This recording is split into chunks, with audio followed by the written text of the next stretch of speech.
también. Hoy les tenemos una sorpresa al final de la conferencia. No, hasta que no venga la sorpresa, es sorpresa. Es como vamos a decir la sorpresa, ya no sería sorpresa. Bueno, al final de la conferencia una sorpresa, no se desconecten porque les va a gustar a todas y a todos. Hoy es martes de la salud, está con nosotros el doctor Kersenovich, secretario de Salud, Ariadna Montiel, secretaria de Bienestar, Eduardo Clark, subsecretario de Integración y Desarrollo del sector Salud, Martí Batres, director general del ISSSTE, Zoé Robledo, director general del IMSS y Alejandro Schwartz, director general del IMSS Bienestar. Y después ya les diremos la sorpresa.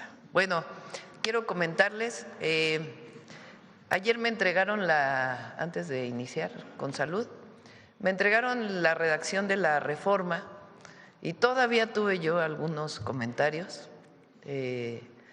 Les platico esencialmente, se modificaban algunos artículos adicionales a los artículos que tienen que ver con lo electoral y les comenté que no era necesario. Entonces, se concentra nada más en la modificación de algunos artículos constitucionales que están relacionados exclusivamente con lo electoral.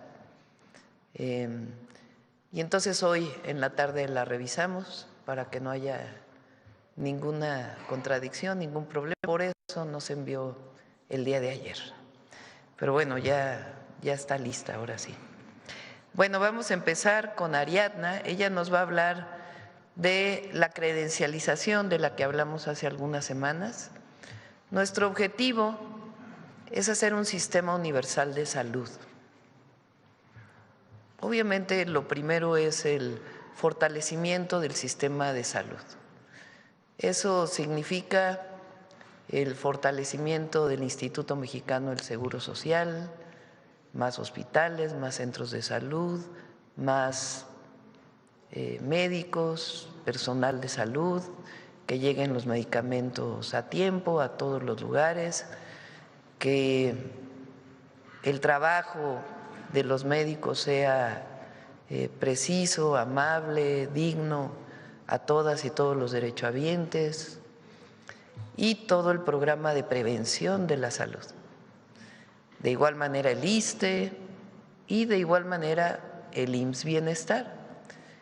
Y a los estados que no están en el IMSS Bienestar, pues les corresponde el fortalecimiento de su sistema de salud. Pero nuestro objetivo es que cerremos el sexenio con un sistema universal. Eso significa que aunque la presidenta sea derechohabiente del ISSSTE por ser trabajadora del Estado, si me queda más cerca o salí fuera de la ciudad un hospital del IMSS, pueda ir al hospital del IMSS y que ahí siga todo mi tratamiento, o al IMSS Bienestar. Para eso pues todos los sistemas tienen que estar bien y tiene que haber un sistema de compensación, se llama. Si soy derechohabiente del ISSSTE y yo cotizo al ISSSTE, pero me trato en el IMSS, pues el ISSSTE le tiene que pagar al IMSS lo que corresponde a ese servicio. Si me atiendo en el IMSS Bienestar y soy derechohabiente del ISSSTE, el ISSSTE le tiene que pagar al IMSS Bienestar lo que corresponde a ese servicio, porque si no, pues se van a… alguno de los sistemas puede disminuir sus recursos porque a lo mejor atiende a más gente. Eso no se da cuenta el derechohabiente que va a uno a otro sistema, eso se hace a través de un sistema automático. Para ello, ¿qué necesitamos hacer? Un expediente médico para cada mexicana y mexicano que se atienda en los servicios de salud pública. Porque si no, ¿cómo le vamos a hacer, verdad? Si yo voy a otro hospital y mi expediente médico está en otro, pues no, tenemos que tener automatizado el expediente médico para que no tenga que llegar a decirle al nuevo médico, pues todo lo que ha ocurrido con mi salud durante la historia de mi vida, sino que el médico vea el expediente médico. Para ello tenemos que digitalizar todos los procesos tienen que estar automatizados, incluso para que en los diagnósticos se pueda usar inteligencia artificial, y así si lo llevamos todavía más. Entonces, para ello, pues tenemos que tener una identidad de salud, y para eso es la credencialización. Obviamente es bajo convencimiento, que todo el mundo vaya a sacar su credencial de salud. Dicen, es que ahora todos van a ser del IMSS Bienestar. No, cada quien está en su sistema de salud. Nada más que la credencial nos va a permitir digitalizar todos los procesos y tener un mejor sistema de salud todavía del que estamos construyendo. Entonces, ¿quién se va a encargar de la credencialización? Conjuntamente Secretaría de Salud con Secretaría de Bienestar. Ustedes saben que Bienestar, Ariadna es, digo yo, la mejor organizadora de todos los tiempos, de todo el mundo, aparte de ser una mujer honesta, muy trabajadora y de mucha convicción. Todos los programas que lleva Bienestar los lleva de manera extraordinaria. Entonces, Bienestar nos va a ayudar al proceso de credencialización junto con Secretaría de Salud. Entonces, eso es lo que va a presentar Ariadna. Después va a hablar Eduardo sobre sarampión, cómo vamos con el sarampión. Y después vamos a hablar de la integración de los médicos, de los trabajadores de salud, del nuevo, le llaman draft, a mí no me gusta porque es en inglés, la nueva incorporación de los trabajadores de la salud a todos los sistemas de salud que está ocurriendo justamente en estos momentos. Y como fue el día del trasplante, pues también vamos a hablar de trasplante. Así que, como ven, es mucha información. Empezamos con Ariadna. Con su permiso, Presidenta. Buenos días a todas y a todos. Vamos a presentarles los avances que estamos trabajando con todo el equipo de la Secretaría de Bienestar. Adelante.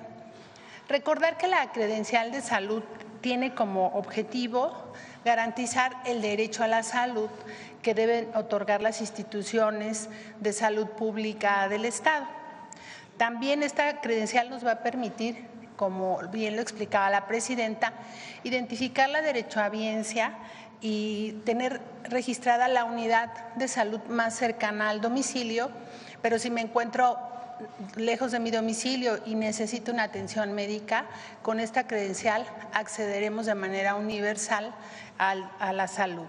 También nos va a permitir agendar citas en los sistemas de salud como base donde yo tenga asignada mi clínica de atención de primer nivel, y va a tener diversas utilidades. Por ejemplo, vamos a tener también ahí registradas las historias clínicas del programa Salud Casa por Casa. Ya hemos levantado 11 millones de historias clínicas de los adultos mayores y de las personas con discapacidad. Ya estamos dando una segunda vuelta y estamos registrando la toma de muestras de glucosa, colesterol, triglicéridos, y todo va a quedar registrado en la historia clínica que se va a poder consultar desde la credencial. Adelante. ¿Y qué información va a contener en la parte impresa? Va a tener los datos, nombre completo, la CURP, el sexo, el lugar de nacimiento, la fecha de nacimiento, la nacionalidad, el tipo de sangre, si la persona lo conoce, su derechohabiencia, la clínica más cercana, y la credencial tendrá presentación impresa, y también una vez que reciban la credencial se generará la credencial digital, que tendrá el mismo valor que la impresa. Adelante. Para registrarse necesitamos que todos los mayores de edad presentemos la identificación oficial con fotografía, que puede ser el pasaporte, la credencial para votar, la credencial de INAPAM que otorgamos en la Secretaría de Bienestar, la cartilla militar, la constancia de identidad que tienen por facultad de ley los estados y los municipios, que pueden otorgar ellos también, o también un documento probatorio de la identidad, mexicanos naturalizados, quienes han tenido ya aceptada su nacionalidad, y diversos documentos de manera supletoria a los documentos que regularmente tenemos como identificación oficial. La CURP certificada, que aquí RENAPO ha hecho un esfuerzo muy grande ya de ordenar todo el registro de población. Yo siempre digo que en el periodo neoliberal hasta eso estaba en desorden, porque cuando llegamos al gobierno había 200 millones de CURPs activas y éramos 126 millones de mexicanos según el censo de 2020. Y es un trabajo que a veces no se ve, pero que ayuda mucho al gobierno, inclusive a ahorrar presupuesto, porque tenemos los cálculos correctos para toda la planeación presupuestal. También el comprobante de domicilio con una antigüedad no mayor a 6 meses, que pueden ser el pago de los servicios del agua potable, de la luz, del teléfono, del internet, que nos permita tener el domicilio para el registro. Y para los menores de 18 años deberán ir acompañado con su papá, su mamá, su tutor, y deberán presentar su acta de nacimiento y la CURP y los documentos del mayor de edad. Y dejarnos un teléfono de contacto porque es la vía de comunicación para avisarles cuando les toca recibir su credencial, por ejemplo. Adelante. Y para ello pues hay una organización que estamos trabajando. Estos meses nos hemos dedicado de manera muy intensa a desarrollar el proyecto. Quiero decirles que es el proyecto más grande que vamos a desarrollar desde la Secretaría de Bienestar y estamos todos enfocados a esto. Vamos a colocar 2.898 módulos, por lo menos va a haber un módulo en cada municipio. Hay municipios muy grandes que requerirán la instalación de más módulos. Cada módulo tendrá hasta 10 estaciones de registro de datos. Hay que recordar que vamos a registrar de manera digital y también la fotografía.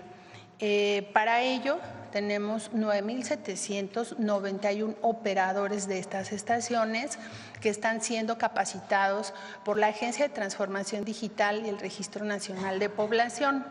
¿Quiénes van a hacer esta labor? Los servidores de la Nación, que a su vez cada quien tendrá un suplente, pues porque ellos también se enferman, descansan, tienen su derecho a su descanso, etcétera. Un equipo de supervisión que será un supervisor por cada 5 estaciones, es decir, en un módulo de 10 estaciones habrá 2 supervisores, porque se presentan muchas circunstancias en el trámite de las personas.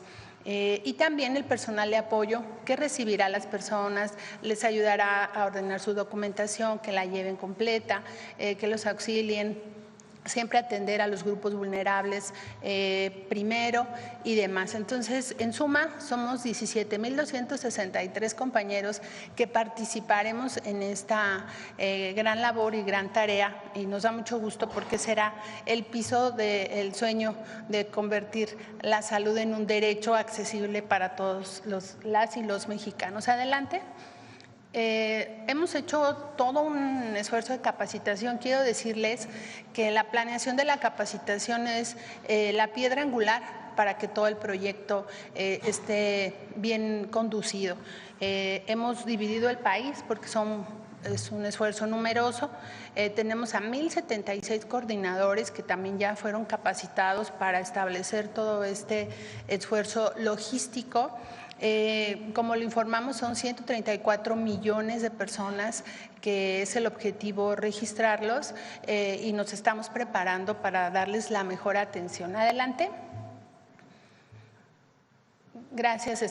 ¿Quiénes coordinan los equipos? Nuestros delegados estatales de bienestar. Tenemos 269 directores regionales, así funciona nuestro trabajo desde que existe la Secretaría de Bienestar. Ellos son quienes coordinan directamente a los servidores de la Nación en campo y cada región tiene un equipo coordinador que es un enlace coordinador del proyecto, de la credencialización, quien se encarga de la capacitación y quien coordina todas las tareas del sistema de registro, que este es un sistema de RENAPO, será quien almacene los datos, nosotros somos, digamos, el brazo operativo para que se haga el proyecto, pero en cada lugar tendremos el equipo profesionalizado para atender el proyecto. Adelante, hemos desplegado esta capacitación que tiene diversos aspectos. Primero, la población a atender. Tenemos los estados federalizados, donde el acceso es universal, y los no federalizados, donde vamos a atender a los beneficiarios del IMSS y del ISSSTE, y como nuestra presidenta nos vaya indicando, pero es muy importante que tengamos claro pues, a quién vamos a atender. Les estamos dando una capacitación de qué es el derecho a la identidad. Esto es muy importante que ellos, que todos lo conozcamos a fin de, en el momento de la identificación de las personas y el registro se haga de manera correcta. ¿Qué será el Sistema Universal de Salud? Que hemos empezado con el programa de salud casa por casa, yendo a ver a todos los adultos mayores y personas con discapacidad, independientemente de su derecho a biencia. La credencial de salud que va a contener para poder resolver las dudas de las personas, toda la documentación que se requiere, que no es tanto, está tratándose de aligerar con esta visión de la simplificación administrativa que ha impulsado la Agencia de Transformación Digital. Los casos especiales, porque hay diversas situaciones de las familias, como quienes tienen, son parejas divorciadas y tienen a los hijos, alguien en guardia y custodia, o las personas que no podrán registrar sus huellas digitales, por ejemplo, porque no tienen alguna extremidad, etcétera. Casos especiales de diversa naturaleza que en estos años que hemos atendido a la población se presentan. Por ejemplo, los abuelitos que están en un asilo, que están en resguardo de las instituciones, los niños y niñas que están en casas del DIF nacional o estatal, etcétera. Todos estos casos especiales están ya con un protocolo establecido por RENAPO, por la Agencia de Transformación y por la Secretaría de Salud. ¿Cómo debemos instalar los módulos? Estamos buscando los espacios, ya los tenemos en el sector salud, principalmente en las clínicas, en los hospitales, en un espacio sin interferir en las funciones básicas de los centros de salud. Pero esto es muy importante porque será la atención que brindemos.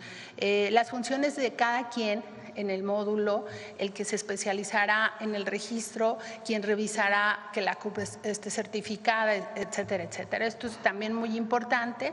El trato digno y adecuado que nosotros pues hacemos todo nuestro trabajo con mucho cariño hacia la gente, pero siempre hay que mantener esta capacitación del trato digno y adecuado a las personas, cómo se llevará el proceso de registro, cómo es el equipo que va a quedar en nuestro resguardo, el sistema y la logística posterior de entrega de credenciales de salud. Registramos 6 semanas después, las personas recibirán su credencial y automáticamente se habilitará su credencial digital. Y bueno, aquí tenemos fotografías de todo este esfuerzo de trabajo, adelante, de las capacitaciones. Esto es muy importante, como verán son muchos temas, detrás hay un esfuerzo logístico importante y pues yo les agradezco a nuestros compañeros y compañeras toda su disposición a sacar adelante este proyecto como siempre lo hemos hecho y bueno, pues siempre el trabajo es en equipo y es el de nuestros compañeros el que nos saca adelante. Muchísimas gracias. ¿Es cuánto, presidente? ¿Cuándo empieza? Empezamos el 2 de abril. Vamos a presentar próximamente nuevamente el calendario, que los registros se harán por letra, pero también agregamos por edad. Entonces, vamos a presentarlo para que ustedes nos ayuden a difundirlo. Como verán, este esfuerzo logístico es importante y seguimos avanzando todos estos días en la capacitación, buscando el internet, la energía eléctrica, etcétera, para que todo esté muy bien. Y vamos a iniciar en el mes de abril, los primeros días del mes de abril. Muchísimas gracias.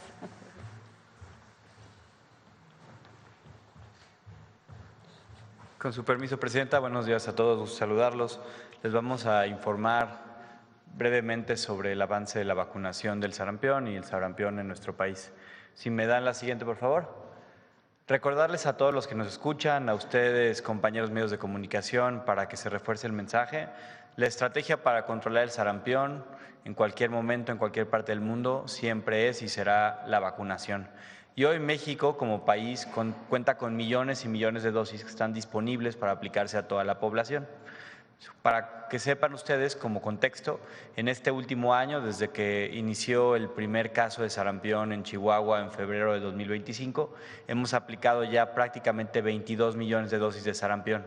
Esto significa que hemos aplicado prácticamente en un año lo que se aplicaba en 5 o 6 años de un año normal, simplemente siguiendo las coberturas. Siguiente. Lo que queremos mostrarles es que afortunadamente después de que hace 3 semanas lanzamos una nueva estrategia, una nueva comunicación con toda la población, haciendo el llamado a que se vacunen, hemos visto un incremento muy notable en la vacunación en nuestro país contra el sarampión. La primera semana y la segunda semana de este año 2026 estábamos vacunando en todo el país, en todas las instituciones, en torno a 270,000 dosis de vacuna contra el sarampión, tanto para los chiquitos con la triple viral como para los adultos con la doble viral. A la semana, perdón. Desde que iniciamos este proceso de llamado a la población, de organización masiva en todos los centros de salud y en muchos módulos extramuros, hemos visto un incremento de casi 15 veces. Es decir, ya para la semana del 14 al 20 de febrero estábamos aplicando 3.4 millones de vacunas cada semana. Y la semana pasada, la que concluyó el viernes 27 de febrero, aplicamos 3.3 millones de vacunas. ¿Qué significa eso? Que en estas 3 semanas, desde que iniciamos este proceso masivo de vacunación en todos los estados de nuestro país, llamando a la población a vacunarse, que ahorita veremos cuáles son los grupos prioritarios, hemos aplicado 8.4 millones de vacunas. Y de hecho en estos siguientes 3 días, porque este es el corte al viernes, hemos aplicado casi 1 millón más, es decir, hemos ya cruzado la ventana de los 9 millones de vacunas en 3 semanas. ¿Qué significa eso? Que en 3 semanas hemos aplicado lo que en un año normal, sin brote, se aplicaba en 2 años. De ese tamaño es la disponibilidad de vacunas que tenemos para toda la población y ese tamaño también ha sido la respuesta de la población, a quien agradecemos mucho, de llevar a sus hijos, a sus hijas, a sus parientes, a sí mismo a vacunarse. Y continuaremos aplicando esta estrategia pues hacia adelante con el objetivo de que cada persona mexicana que se requiera vacunar tenga el acceso a la vacunación oportuna. Es la única manera de contener un brote de sarampión. Vacunar, vacunar, vacunar. Y hasta ahora, para el conocimiento de todos ustedes, si bien todavía tenemos casos que se confirman cada semana, se confirmaron cerca de 1,000 casos en esta última semana, eso ya es ligeramente menos a los 1,200 casos que estábamos reportando cada semana las semanas previas. Sin embargo, hay que seguir vacunando y así veremos las mejorías en la transmisión del sarampión cuando la gente siga vacunándose. Siguiente. Estas son las dosis que hemos aplicado por cada uno de los estados. Evidentemente no voy a leer todas y cada una de ellas, pero ojalá en casa y ustedes puedan ver la de cada uno de sus estados. Y vean que en todos los estados hemos aplicado la vacuna, en todos los estados hemos hecho campañas masivas y hemos tenido, como ustedes pueden ver, una respuesta muy favorable de todos los mexicanos y las mexicanas, llevando a sus hijos, a sus hijas, pero también yendo en su caso ellos cuando no están vacunados. Y con eso pasaría a la siguiente lámina, donde queremos recordarles a todos quiénes se deben vacunar hoy en este proceso masivo a nivel nacional que estamos llevando a cabo. Y la primera población, la población de mayor importancia, de mayor prioridad, son aquellos niños y niñas que tienen entre 6 meses de edad y 12 años. Son el grupo más vulnerable y son el grupo que estamos haciendo un llamado nacional a que en cualquier entidad federativa, en cualquier estado, en cualquier municipio, vayan y se vacunen si cumplen con las siguientes condiciones. Primero, estamos llamando a los niños que no han recibido ninguna vacuna y tienen ya más de 6 meses. Si su hijo, su hija no se ha puesto la vacuna y tiene entre 6 meses y 12 años, váyase a vacunar. Si ya se puso la vacuna, pero solo se ha puesto la primera y ya pasaron más de 6 meses, vaya por la segunda. Y si ustedes ya tienen las 2 vacunas, ya están protegidos, no se tienen que preocupar, no requiere una vacunación adicional. Acudan a su centro de salud a vacunarse y tenemos plena disponibilidad para las vacunas. Siguiente. ¿Cuál es el segundo grupo? Este segundo grupo es el grupo de personas que tienen entre 13 y 49 años que no han sido vacunados. Y estamos prioritariamente trabajando en los estados de mayor incidencia, los estados donde tenemos más casos, porque vale la pena recordar que la gran mayoría de los casos de nuestro país están concentrados en un número limitado de estados. No tenemos brotes significativos en, de hecho, la gran mayoría de los estados. Tenemos 11 de las 32 entidades federativas donde estamos llamando a esta vacunación de 13 a 49 años. Son Jalisco, Sinaloa, la Ciudad de México, Puebla, Colima, Nayarit, Durango, Chiapas, Tabasco y Sonora.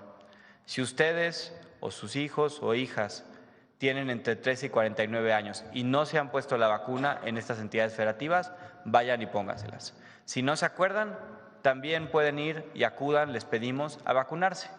Pero si ya tienen las 2 dosis, no se tienen que vacunar. Esto para este segundo grupo prioritario.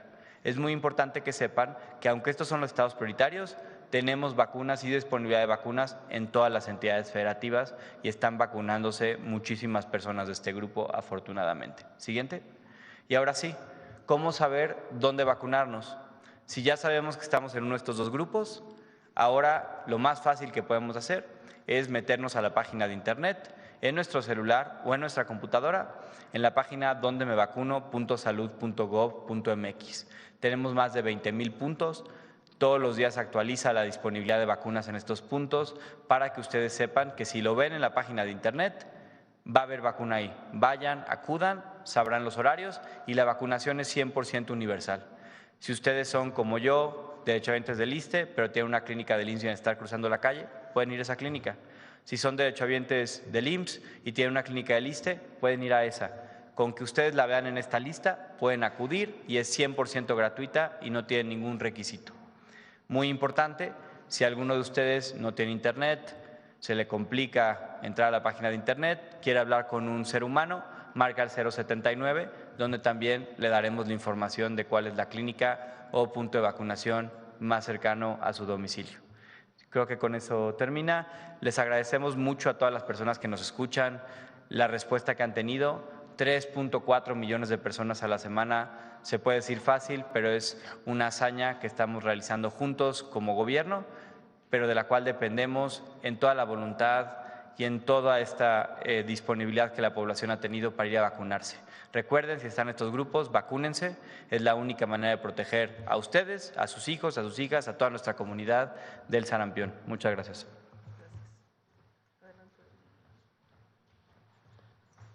Con su permiso, Presidenta, buenos días a todas y todos. Como acaban de escuchar, la prevención es muy importante en enfermedades como es el sarampión y la vacunación es algo que ejemplifica la importancia que tiene la prevención. Pero también ha habido avances muy significativos en la atención médica en el sistema de salud y de eso queremos platicar el día de hoy, que es nuevamente los trasplantes de órganos. Los trasplantes de órganos era un procedimiento heroico, un procedimiento experimental a fines del siglo pasado y principios de este siglo. Sin embargo, se ha convertido ya en un procedimiento estandarizado y protocolizado. Les vamos a mostrar dentro de unos momentos cómo se lleva a cabo ya no en un solo hospital o unos cuantos hospitales, sino que se ha generalizado en el país. ¿A qué se debe eso? Se debe a avances en la ciencia, avances en la inmunología, avances en la farmacología que permiten hacer con seguridad los trasplantes en la actualidad. Pero también por la organización de los sistemas de salud y las políticas de salud. Me pasa la siguiente, por favor. Déjenme mostrarles lo que ocurría fundamentalmente en los institutos nacionales de salud durante varios años y después cómo se ha generalizado, lo escucharán ustedes, a todos los ámbitos de la atención médica. En el 2026, en este año, Llevamos 80 trasplantes en los centros de alta especialidad, pero verán que, sin embargo, esto ya se ha multiplicado en otros sitios. Llevamos 32 casos de trasplantes de riñón, y también algo muy importante en la diapositiva es que casi es 50 y 50%, donador vivo y también donador fallecido que dona sus órganos. De hígado llevamos 24 casos trasplantados en los Institutos Nacionales de Salud, y también ya de hígado vivo, en donde un padre o una madre le donan a un hijo un pedazo de su hígado y ambos se recuperan en forma normal. Hacemos trasplante de corazón, de páncreas. El de córnea es un trasplante distinto, e igual el hematopoyético son distintos. Ahora, ¿cómo es que se ha dado este cambio importante? La siguiente diapositiva, por favor. Se ha dado a través, decía yo, de avances que son muy importantes, y yo les quiero mostrar uno de esos avances, que es la base que permite llevar a cabo los trasplantes, que son los laboratorios, perdón si me regreso, está bien, de histocompatibilidad. ¿Cuál es la importancia de un laboratorio de histocompatibilidad? Pásenme la siguiente, por favor. En el Instituto Nacional de Ciencias Médicas y Nutrición fue el pionero en pruebas de histocompatibilidad, fue un coordinador de las pruebas desde 1988, le servía a 13 centros de trasplantes, a 4 centros de trasplantes de células hematopoyéticas, y el servicio era 24/7, 365 días al año. Pero ¿qué ha pasado con los laboratorios de histocompatibilidad? La siguiente, por favor. Se ha renovado y ahora se tipifica, se hacen pruebas entre el donador y el receptor en unos paneles mucho más extensos que permiten la seguridad de que un trasplante no va a ser rechazado. Eso es algo muy importante, porque anteriormente había mucha duda si se rechazaba y la sobrevida era de 1 año o de 2 años. Actualmente la sobrevida es arriba de los 20 años en los pacientes que están siendo trasplantados. La siguiente, por favor. El objetivo de estos laboratorios es hacer los trasplantes más seguros, confirmar la compatibilidad entre el donador y el receptor y evitar el riesgo de rechazo de los órganos. Eso es lo que le da la certeza a la persona que va a donar un órgano de que su órgano va a tener un resultado muy satisfactorio. La siguiente, por favor. Vean incluso lo que se hace. Se integra la base de datos con información genética y con perfiles inmunológicos de los donadores y de los receptores. Todo eso pasa a un sistema informático y se buscan las parejas que puedan ser compatibles. Y ya no es nada más el trasplante de una persona a otra persona, sino que se amplían las posibilidades, como les voy a mostrar en la siguiente diapositiva. Vean lo que sucede. Normalmente un donador le da un receptor y ese es el trasplante habitual. Con los avances en los laboratorios de histocompatibilidad se pueden hacer 2 cosas distintas. Una, un trasplante cruzado. Yo, si le voy a donar un órgano a un familiar y no soy compatible, pongo mi órgano a la disposición de un banco y en ese banco encuentro una pareja a la que le sirve mi órgano. La persona que recibió ese órgano tiene familiares que ahora pueden ser usados para darme a mí un órgano. Eso se llama trasplante cruzado. Pero también la parte importante es que se hacen cadenas de donación y se pueden llegar a trasplantar 10 o 15 riñones, por ejemplo, de varias parejas que se van preparando en la base de datos con la histocompatibilidad. Y eso amplía completamente las posibilidades de trasplante. La siguiente, por favor. Sí. Entonces, la aplicación clínica es que da la compatibilidad en tiempo real, aumenta la posibilidad de encontrar un donador compatible, tiene menor tiempo de respuesta, tiene en la espera de un órgano, tiene mejor supervivencia del órgano y disminuye los costos asociados. Esos son algunos de los avances que pueden ocurrir, que están ocurriendo en trasplantes. Muchas gracias.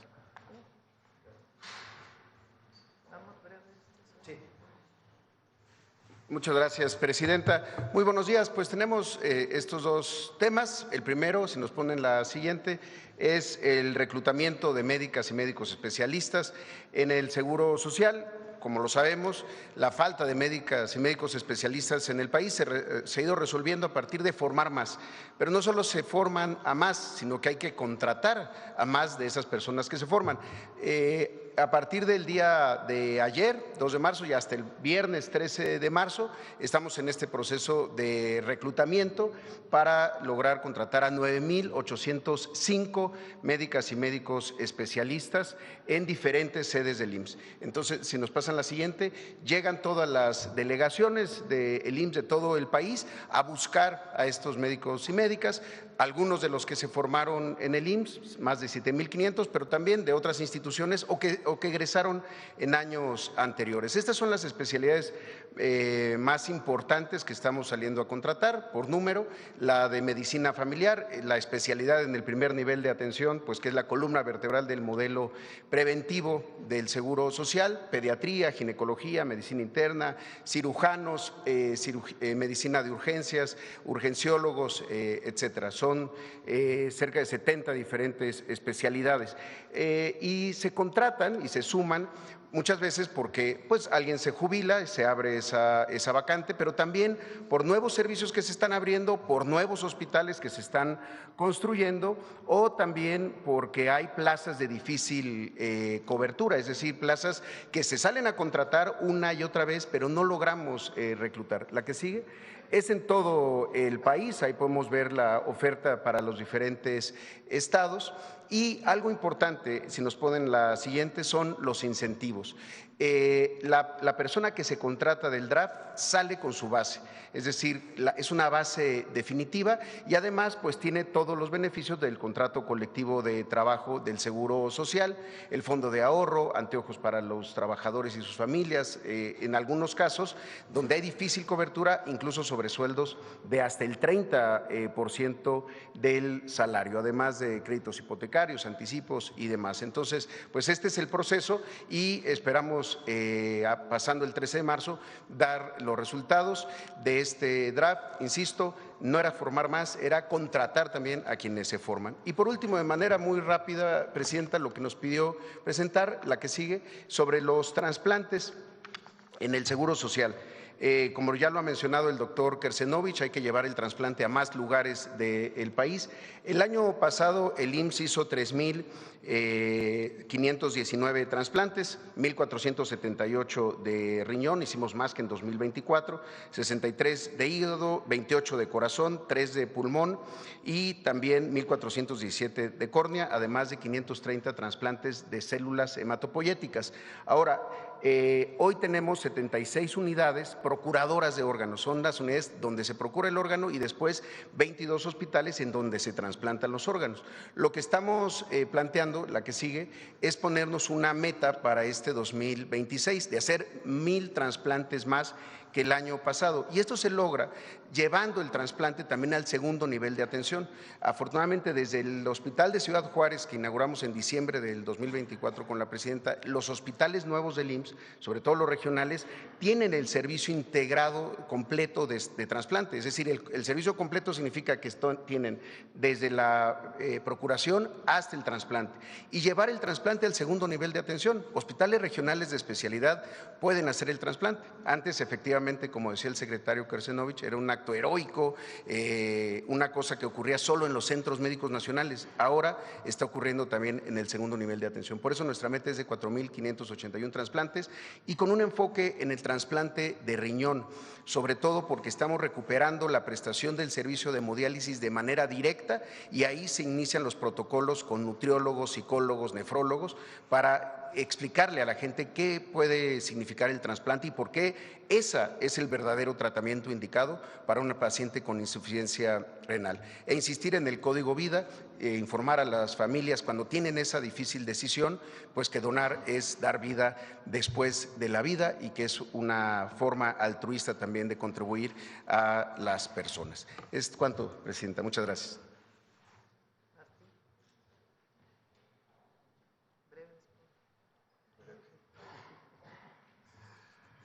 Buenos días, Presidenta, amigos de los medios de comunicación. Sobre el tema del programa de trasplantes, quiero comentar que tenemos un promedio anual de trasplantes entre 2022 y 2025 de 260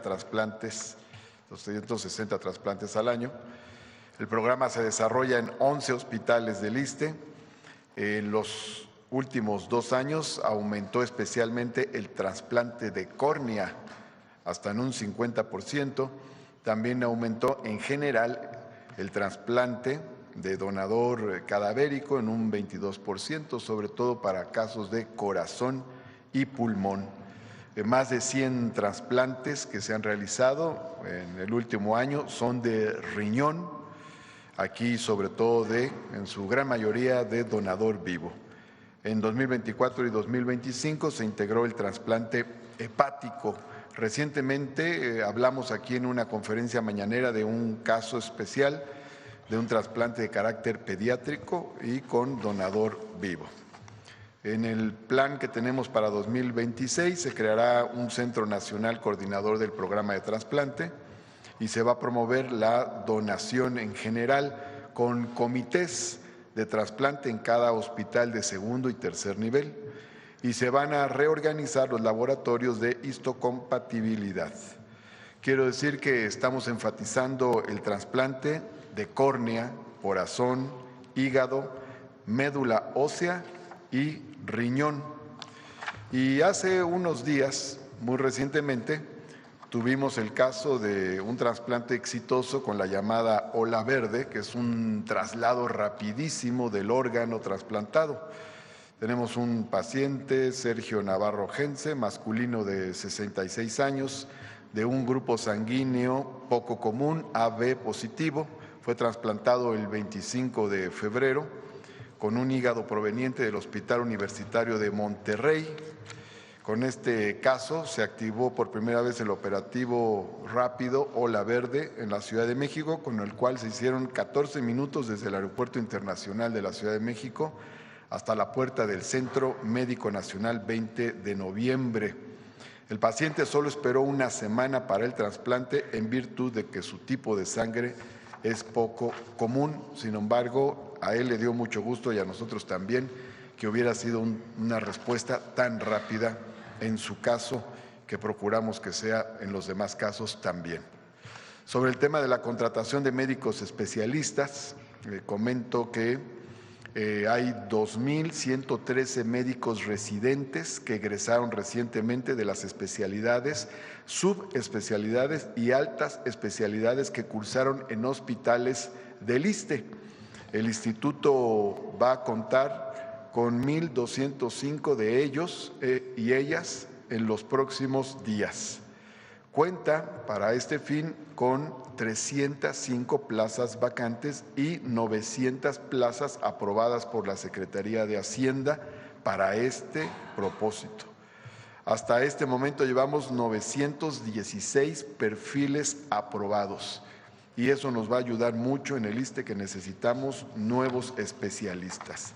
La mayor parte de ellos está en estas áreas: anestesiología, cirugía general, medicina familiar, ginecología y obstetricia, medicina interna, medicina de urgencias, traumatología y ortopedia, así como neumología, geriatría e imagenología diagnóstica y terapéutica.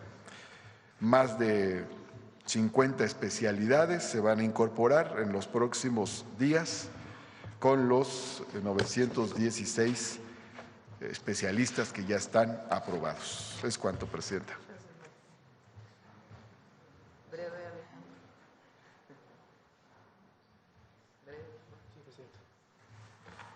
Muy buenos días, Presidenta. Con su permiso, compañeras y compañeros del gabinete, el ISSSTE Bienestar también se suma al esfuerzo sectorial de reclutamiento de médicas y médicos especialistas y personal de enfermería para fortalecer los servicios públicos de salud en todo el país. Gracias al programa Más Especialistas, Más Enfermeras y Más Bienestar y al impulso de nuestra Presidenta, el ISSSTE Bienestar ha contratado tan solo en el último trimestre de 2025 a lo que llevamos de 2026 a 3.716 enfermeras especialistas y 1.375 médicas y médicos especialistas para nuestros hospitales. Algo muy importante es que estas contrataciones han impactado particularmente las zonas más remotas y con mayor marginación, que durante muchos años no hubo una cobertura de médicos especialistas suficientes. Siguiente.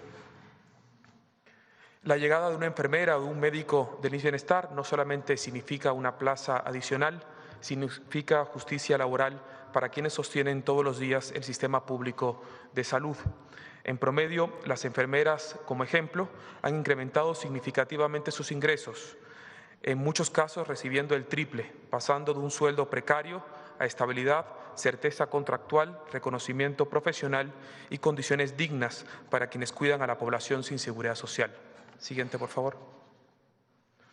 La contratación de nuestros especialistas representa la posibilidad real de llevar especialistas a donde nunca antes había habido cobertura de médicos y de salud especializada.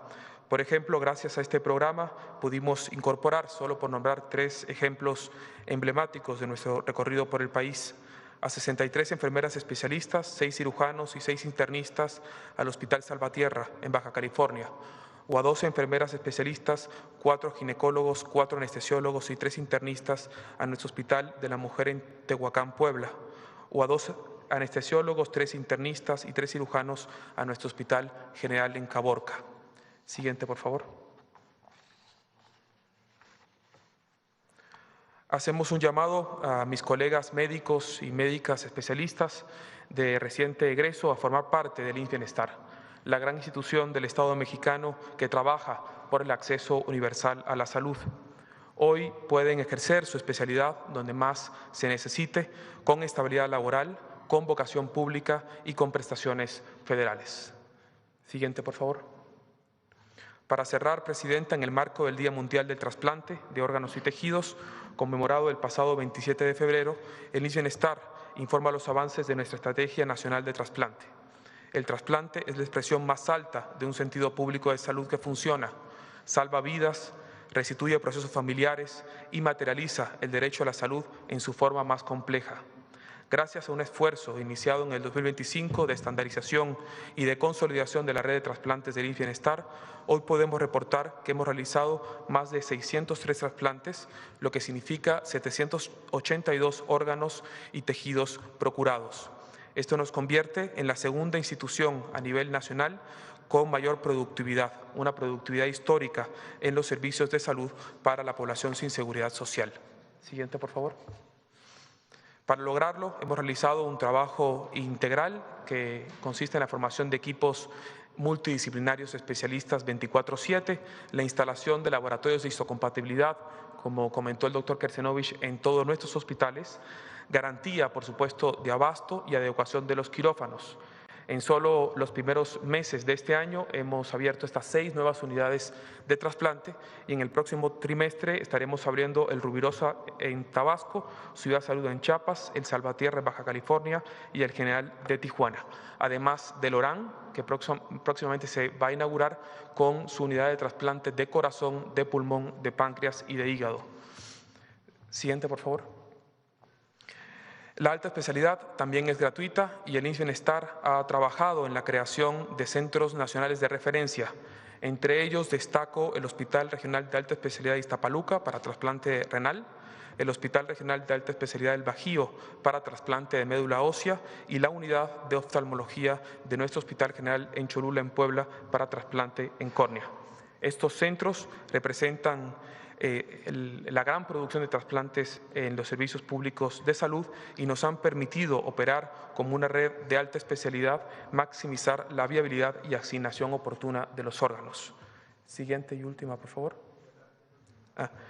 Bueno, tenemos un pequeño video, Presidenta, que refleja el trabajo en torno al trasplante del Bienestar durante este año. Adelante, por favor. La donación de órganos es una frase muy sencilla, se salva vidas y es lo correcto, ¿no? Yo de verdad aliento a todas esas personas que están sufriendo. Yo sé que es difícil tomar esa decisión porque es tu ser querido, es tu ser amado que más adoras que todo, pero vamos a darle oportunidad a esas personas que también están con esa esperanza, con ese que ocurra un milagro. Y ojalá pues la gente que tiene familia, sea amistad o algo, no tengan miedo a donar, pues no pasa nada, en serio, esto es normal. En hemodiálisis pasé 2 años y 3 meses. Entonces el hecho de tener ya tu nuevo órgano y tener la posibilidad de rehacer hasta cierto punto de tu vida, pues un cambio totalmente perceptible. Trabajo en un grupo instalando el audio y eso me gusta mucho, pues no lo puedo hacer todavía, pero ya falta poco. Mucha alegría, el saber que ya le iba a cambiar la vida rotundamente para mejoría a él y a nosotros también, porque como familiares también vamos agarrados de la mano. Salvar a otra persona, hacer un favor, Dios va a bendecir siempre toda la vida. Es grandioso, la verdad que es lo mejor que nos puede pasar. IMSS Bienestar, Servicios Públicos de Salud. Bueno, ahora sí fue muchísima información. Vamos a las preguntas, que ya viene la sorpresa. Bueno, vamos a ver el compañero que hace tiempo que no pregunta. Gracias, Presidenta. Buenos días al gabinete aquí presente. Yo quisiera preguntarle, Presidenta, sobre, México sigue requiriendo de muchos trasplantes de riñón y va en aumento porque pues, la población consume mucho azúcar. Yo no soy médico, pero aquí hay médicos y obviamente ese es uno de los factores más importantes. En ese sentido, Presidenta, el refresco de cola, que no voy a decir completo el nombre, presentó ahí un amparo ante el Quinto Tribunal Colegiado de Mexicali, Baja California, de acuerdo a la Asociación Civil El Poder del Consumidor. El proyecto, a cargo del magistrado Miguel Ábalos Cornejo, busca que la empresa pueda seguir vendiendo sus productos en preparatorias universidades. Yo no sé si su gobierno ya tomó cartas en el asunto, sobre todo la Secretaría de Educación Pública y, por supuesto, las autoridades sanitarias del país, Presidenta. Habrá que revisarlo porque hemos hablado mucho con todas las refresqueras y están de acuerdo. No ha habido en las reuniones ninguna solicitud para que regresen los refrescos o incluso los dulces, todo lo que los niños me reclaman, pero que es muy importante para su salud. No ha habido por parte de ninguna de las refresqueras ninguna solicitud. Entonces, habría que revisar quién fue quien puso este amparo y revisar, pues, estar atentos a esto que mencionas para poder, pues, informar de por qué. No es que se prohíba el refresco, nadie lo prohíbe. Lo que estamos haciendo, pues, es limitar el consumo en las escuelas. En la tarde, pues, ya bajo supervisión de la familia, pues ya pueden decidir si dan dulces, refrescos, etcétera. Pero de la refresquera no ha habido ninguna solicitud o que nos hayan manifestado. Entonces vamos a revisar. Gracias, Presidenta. Perdón por no presentarme. Soy Marco Antonio Alvarez del periódico digital Hidalgo News.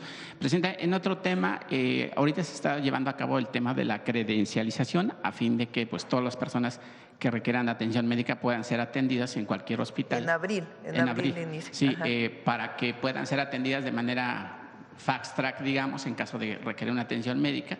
Yo no sé si dentro de esa credencialización podría contemplarse la opción de que a los familiares, cuando se estén credencializando, haya la pregunta de que si quieren ser donadores de órganos. Ponle la credencial.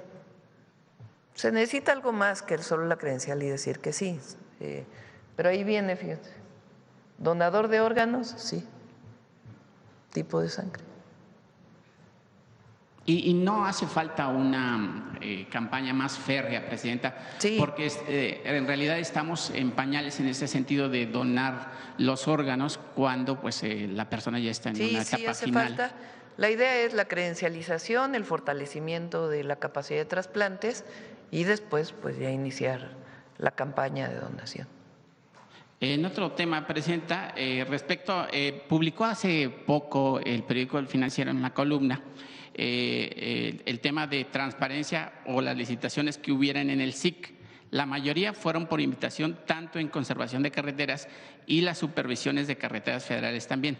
El tema que preocupa en las diferentes cámaras y colegios, que es los funcionarios y colegios, es que los funcionarios Eduardo Lee Sainz, subdirector de contrataciones de conservación de carreteras, y José Antonio Ramírez Culebro, director ejecutivo de construcción de carreteras federales, ambos herederos o gente que se quedó durante el gobierno de Peña Nieto y cercanos al exdirector Clemente Pum de Felipe Calderón, han hecho que esta lista salen invitaciones a los cuales ellos tienen el control y meten y sacan a las empresas a cambio de 50,000 pesos. Presidenta, yo no sé si esto ya lo tiene en el radar. Habría que ver cómo viene esta denuncia. La verdad es que Jesús Esteva y su equipo, Juan Carlos, ¿cómo se apellida Juan Carlos? El subsecretario, se me fue ahorita. Son de primera, son hiperhonestos, probadísimo. He trabajado con ellos desde hace mucho tiempo. Entonces, vamos a revisar esto que estás mencionando. Se están licitando Fuentes, Juan Carlos Fuentes. Son cerca de 3,000 licitaciones que se están haciendo en este momento. La gran mayoría para repavimentación y bacheo. Entonces, se están ganando pues muchísimas empresas, imagínense, 3,000 licitaciones. Entonces, pero vamos a revisar si nos pasas los datos de quién hizo esta denuncia. Por supuesto, lo revisamos. Y ahorita viendo lo de los bacheos, y eso, ¿cómo va el programa de los bacheos? Que es muy importante porque pues en las provincias, pues es de lo que más se quejan, ¿no? El bache, hay volcanes, dicen prácticamente. No, este año, el año pasado, fíjense, yo crucé la transpeninsular en campaña y la verdad, pues sí tenía unos cuantos baches. Ahora la crucé de nuevo porque nos fuimos desde La Paz hasta Mulegé y hasta Comondú, perdón, y después de allá Loreto y la verdad es otra cosa la transpeninsular en Baja California, en la península. Y es gracias al programa de bachetón que hicimos del gobierno federal y que lo trabaja Jesús Esteva. Y ahora pues son cerca de 50,000 millones de pesos que estamos destinando a repavimentación de carreteras. Se presentó aquí hace unas semanas. La próxima semana vamos a regresar a la presentación de temas de mujeres, por ser 8 de marzo y mes de las mujeres, y también de infraestructura carretera e infraestructura hidráulica. Presidenta, y otro tema, nos llegó ahí al correo de Hidalgo News que en Tamaulipas, aquí tengo los documentos y que al final si lo requieren se los paso, por favor.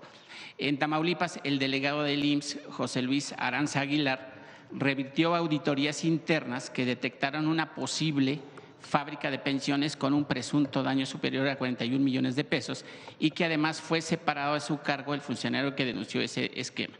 Considerando que en Nuevo León la Fiscalía General de la República ya procesó a personas por hechos similares y que este delegado fue detenido hace un año con un arma y dinero en efectivo, no sé si su gobierno garantiza una investigación a fondo sobre esto, porque bueno, pues usted está combatiendo la corrupción y bien dice que no hay cabida para la corrupción y en ese sentido buscar terminar la corrupción, porque pues ese es el lema de la 4T, Presidenta.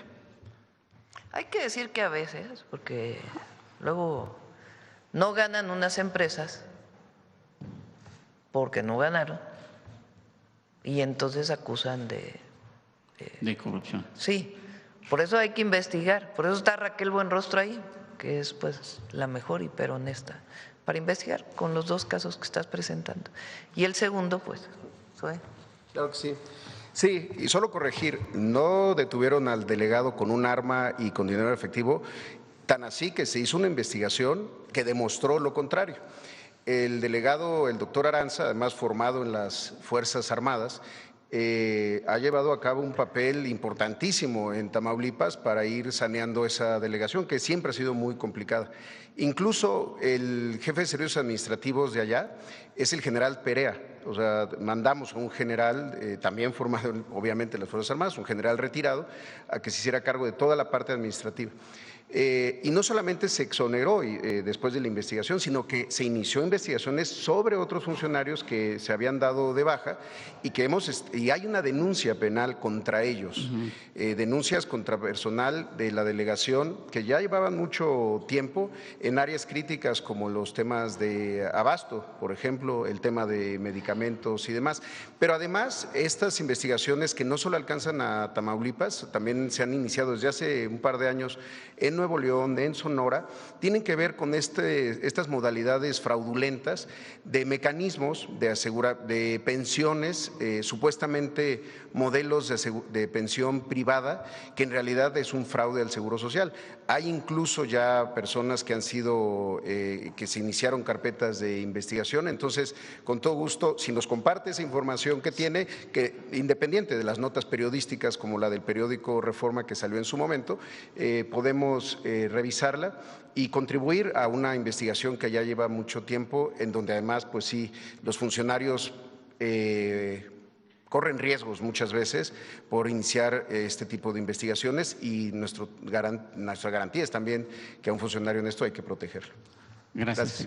Presidente, ya por último, son dos temas sociales de personas adultas mayores. Un adulto mayor de casi 90 años solicita su apoyo. Está pasando una injusticia humana y patrimonial. Afirma haber sido afectado por quienes en su momento fueron sus propios socios. No voy a mencionar los nombres porque pues obviamente no se puede aquí. En 2007 adquirieron un inmueble ubicado en la ciudad de Cancún, Quintana Roo, con el cual crearon un fideicomiso celebrado con Banca Mifel. El objetivo del fideicomiso era el desarrollo y construcción de un centro comercial, oficinas y un hotel, entre otros. Sin embargo, no ha recibido beneficios económicos y bueno, pues ahora ya están utilizando el aparato de justicia para, pues obviamente, reprimirlo y quitarle los derechos de ese acuerdo comercial, digamos. Y el otro, rápido, Presidenta, es el tema de otra persona adulta mayor que el banco HSBC le está quitando su casa. Es un adulto mayor que tiene 66 años y el señor ya pagó la hipoteca, pero el banco pues justifica que nunca ha pagado la hipoteca. Entonces esos serían los dos temas para a Adriana, que está aquí, y los revisamos. Muchas gracias, Presidenta. Buenos días. Sí. Vamos a ver la compañera que viene de fuera y que no ha preguntado. Muchas gracias, Presidenta. Soy Rachel Nolan de The Guardian. Quise preguntar sobre el tema de los desaparecidos en el país. Yo sé que estamos pendientes de un nuevo informe que viene, pero más allá de las cifras, que siempre las tienen que tener bien calculadas, quería preguntar si hay otros planes para apoyar ese proceso más en lo forense. Tengo muy presente de que hay más de 79,000 restos humanos en reserva del Estado que no han sido identificados. Y también quise preguntar por la cuestión de las buscadoras. En el país tenemos la información que mataron a Ruby Patricia Gómez en Mazatlán, Sinaloa, justo antes del giro presidencial de usted. Y leyendo la biografía de usted, me di cuenta de la importancia que ese tema ha tenido para su historia, ¿verdad? También en los 70. Entonces le quise preguntar cuál es el plan del gobierno para enfrentarse de una forma más amplia con esa crisis. Gracias. Lo primero es que es muy distinto los desaparecidos de los 70s, 80s, a lo que vivimos ahora. En aquella época eran desaparecidos políticos, desaparecidos por el Estado mexicano, por tener una posición o por ser luchadores sociales en el país. Esa fue muchos guerrilleros de aquella época que producto de la represión y del autoritarismo, ahí sí del autoritarismo, decidieron tomar otras vías de lucha y tomar las armas. Y otros que sencillamente eran luchadores sociales, pacíficos, por vías pacíficas, y que en todo caso unos y otros, si habían cometido un delito, pues deberían de haber sido juzgados en el marco de la ley, pero no, fueron desaparecidos por el Estado. Ese es un caso, es el caso de, por ejemplo, el colectivo Eureka, que sigue luchando donde estaba doña Rosario Ibarra de Piedra, pues por el esclarecimiento y la verdad de los hechos de aquella época. Y por otro lado es la situación que se vive en donde hay desaparecidos vinculados con los grupos delictivos, con la delincuencia organizada principalmente. Hay otros casos que pueden ser pasionales, pero son menores. Lo principal tiene que ver con la delincuencia organizada. Es larga la historia y vamos a presentar ya la información de los números, que son personas evidentemente, no son números, pero de cómo se hacían los registros, cómo se hacen ahora, para que se conozca la cantidad de registros que había y en qué condiciones estaban esos registros y la dificultad para buscar en todo caso una persona dado que no hay suficiente información o registros que se hicieron que en realidad pues no sabemos si eran personas desaparecidas o no. Ahora, ¿qué hicimos nosotros? A partir de un caso muy doloroso, que es el caso de Teuchitlán en México, en donde se encontró un lugar de adiestramiento, de reclutamiento de jóvenes y de adiestramiento. En algún momento se plantearon otras hipótesis, pero la Fiscalía en aquel momento dijo que esencialmente fue un lugar de adiestramiento y reclutamiento. Se detuvo al responsable de ese reclutamiento y en efecto confesó cómo se reclutaba a los jóvenes. La gran mayoría de ellos de manera voluntaria y otros de manera forzada. A partir de ahí tomamos la decisión de cambiar el modelo de atención a los colectivos, a las familiares que buscan a sus hijos, a sus familiares, la alerta que tenemos que hacer para que en el momento en que se denuncie un desaparecido se alerten todas las fuerzas municipales, estatales y federales, públicas y privadas para poder encontrar a la persona y por otro lado toda la investigación que tiene que desarrollarse. Te pongo un ejemplo. Para que en México haya una investigación de la Fiscalía, para poder saber una persona, un homicidio, una desaparición, un robo, cualquier delito, tiene que abrirse una carpeta de investigación, así se llama. Si uno va y denuncia al Ministerio Público, a la Fiscalía, un delito, el Ministerio Público está obligado a abrir una carpeta de investigación y a partir de ahí está obligado a hacer una investigación. Resulta que las fiscalías registraban, pero no abrían carpetas de investigación. O se reportaba un desaparecido en una plataforma de una comisión de búsqueda y no se abría una carpeta de investigación. Ahora la ley dice que es obligatorio abrir una carpeta de investigación en el momento de la denuncia de un desaparecido. Eso cambia por completo porque se reconoce el delito y hay la obligación de la búsqueda. Por otro lado, un sistema de alertamiento que ya existe y que estamos todavía fortaleciendo, para que en el momento que se denuncie en todos los aeropuertos, en todos los bancos, en todos los sistemas de autobuses, se alerte de la persona que se denunció como desaparecida para permitir que en todo caso se encuentre en las primeras horas de desaparición. Y por otro lado, una vez que tenemos casos pues graves en donde hubo una desaparición conocida por una delincuencia organizada, pues hacer toda la investigación, que es en esencia lo que estamos desarrollando, el fortalecimiento de la inteligencia y la investigación para poder encontrar a las personas. Además, la Secretaría de Gobernación tiene la instrucción y lo está haciendo de atender a todos los colectivos de desaparecidos e incluso de manera personal atiendo algunos casos. Sí sigue siendo una situación dolorosa en el país y nuestra obligación es atender a las familias y dar con los responsables y terminar con cualquier esquema de reclutamiento forzado de algún joven. ¿Cómo lo hacemos? También bajando todas las plataformas digitales en donde encontramos y se denuncia. Muchas veces se hace por videojuego a los jóvenes, entonces hay una investigación muy grande relacionada con esto. Es decir, trabajando en todos sentidos. Y hay que decir también que se han encontrado a muchas personas. No es que haya un desaparecido y nunca se encuentra. Se han encontrado ya sea por que realizaron algún trámite en algún lugar del país y se está buscando ya a la persona en vida, pero sabemos que hizo un trámite porque están todos los datos que antes no existían en una sola plataforma, y también muchas personas que se han encontrado en vida. A veces pasan en promedio 3 meses para poder encontrar a la persona, pero tenemos afortunadamente muchísimos casos, que es lo que vamos a presentar, de personas desaparecidas que se encuentran.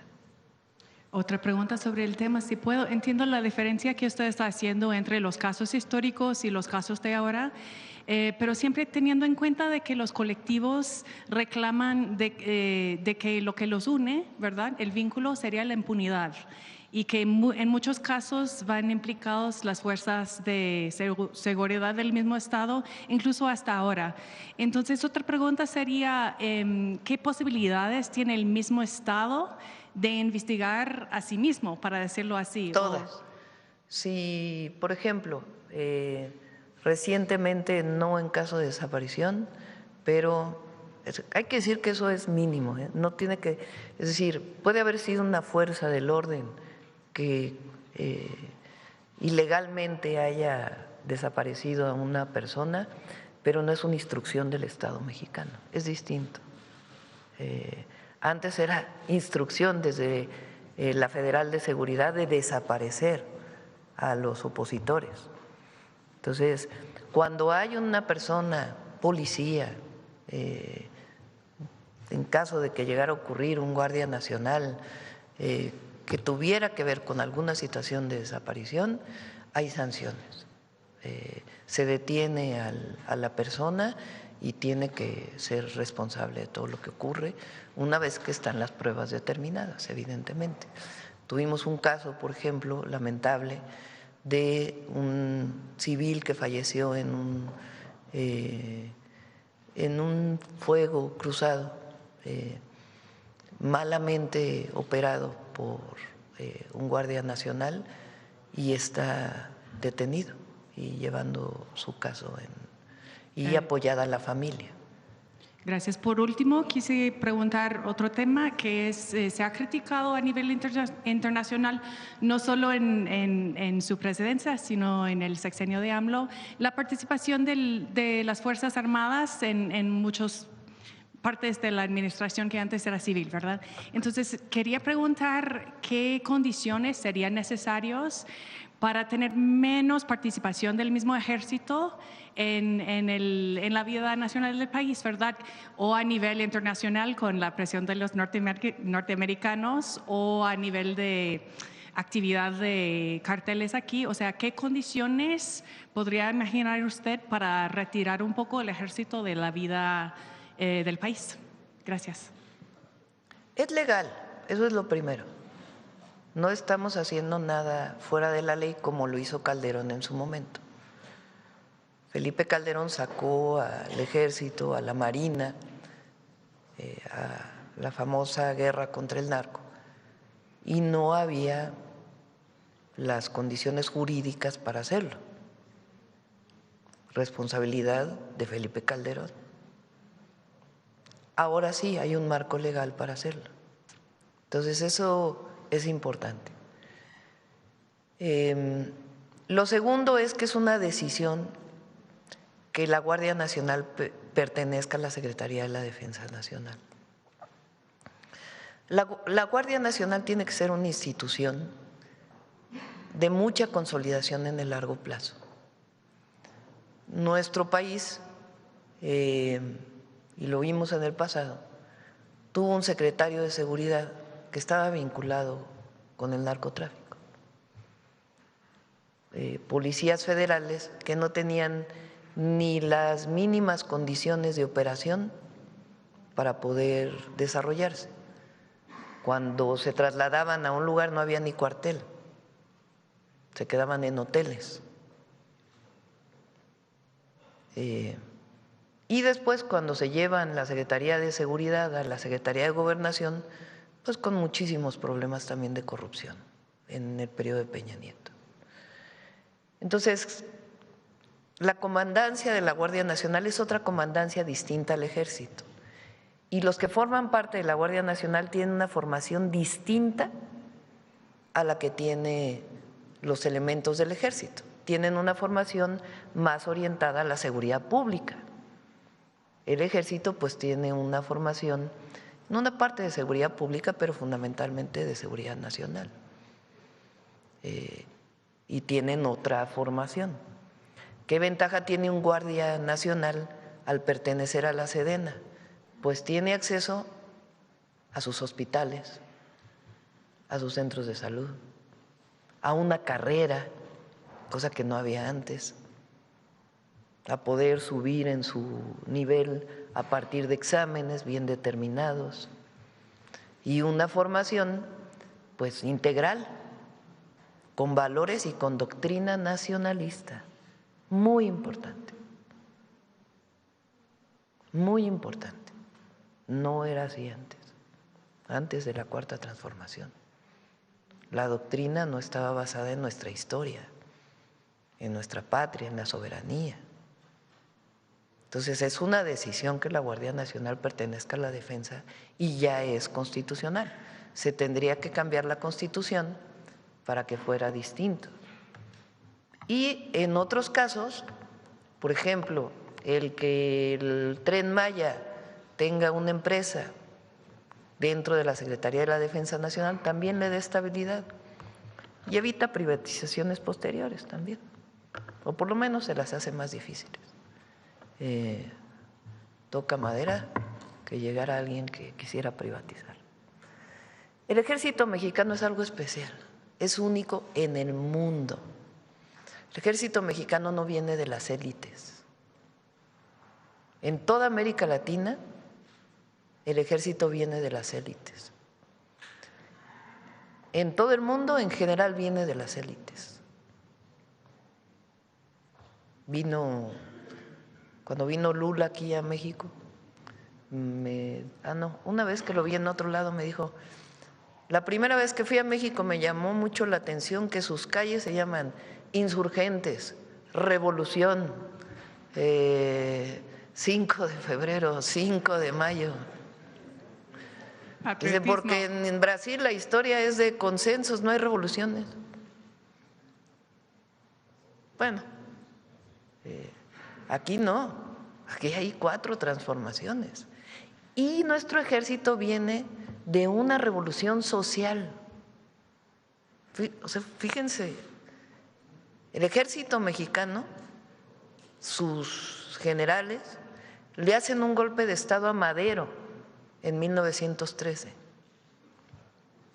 promovido por la Embajada de Estados Unidos en México, el embajador Wilson.